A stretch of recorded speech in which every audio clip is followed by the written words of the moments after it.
आपल्या सगळ्यांचं स्वागत। सुरुवात करूयात नारायण राणेंच्या संदर्भातल्या बातमीने।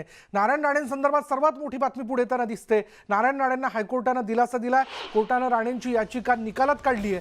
पालिका नोटीसवर तुर्तास कारवाई नको असं न्यायालयाने म्हटलेलं आहे। नोटीसवर कारवाई न करण्याचे न्यायालयाने महापालिकेला आदेश देऊ केलेले आहेत। त्यामुळे या आदेशामुळे केंद्रीय मंत्री नारायण राणेंना मोठा दिलासा मिळाला। त्यांच्या जुहू इथल्या बंगल्याबाबत ही नोटीस जी ती बजावण्यात आलेली होती। या बंगल्याचे जे मजले आहेत त्या मजल्यांवरती अप्रूव्हल प्लॅन प्रमाणे कामकाज करण्यात आलेलं नाही हा ठपका ठेवत त्यांना नोटीस जी ती बजावण्यात आलेली होती। आणि या संदर्भातली दुरुस्ती आपण करून घ्यावी, अन्यथा पालिकेकडनं या बंगल्याच्या मजल्यांवर तोडक कारवाई करण्यात येईल असं देखील स्पष्ट करण्यात आलं होतं। बोलूयात आमचे प्रतिनिधी अजित मांढरे आपल्या बरोबर आहेत। अजित, जुहू बंगल्याच्या संदर्भातल्या बांधकामाच्या विषयाला घेऊन महापालिकेने नारायण राणेंना नोटीस बजावली होती। त्यांनी अर्थात न्यायालयात धाव घेतली।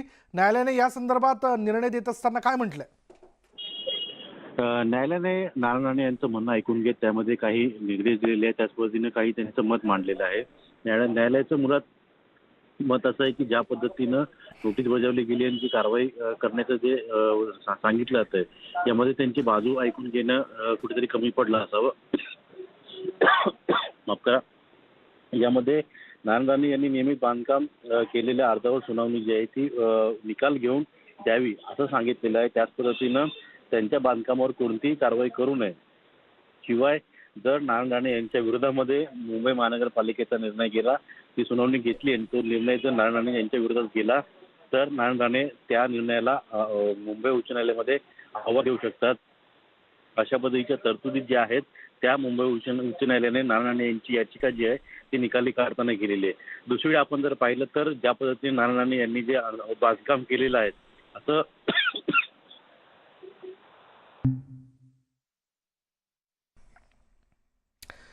या नोटीसवर कारवाई न करण्याचे आदेश जे आहेत ते मुंबई महापालिकेला देण्यात आलेले आहेत। तुम्ही या संदर्भात कारवाई करू शकत नाही किंवा कारवाई करू नये असं न्यायालयाने थेट म्हटलेलं आहे। नारायण राणेंनी मुंबई महापालिकेच्या नोटीस विरोधात न्यायालयात धाव घेतली होती आणि त्याबद्दल निर्णय देत असताना न्यायालयाने नारायण राणेंना दिलासा दिला।